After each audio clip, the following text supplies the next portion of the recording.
I think, when I'm working on blends, I take a different approach, to different blends. I think the first one, with chapter 1 of Little Book, I was focused on creating something that was a bourbon style blended whiskey.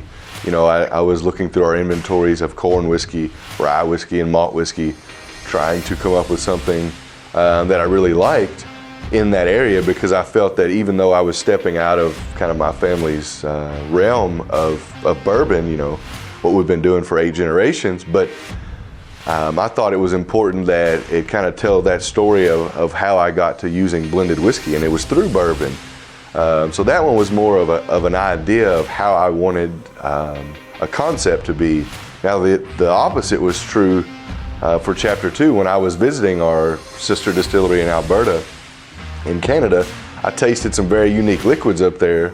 And when I came back home, I reached back out to them and said, "Hey, is there any inventory that you guys could slide me to use in Little Book if I find something that I could hit on there?"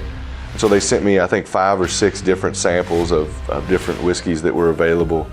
And that's kind of how I went into it that way. So I kind of had an idea, 2 different ways there of coming into it.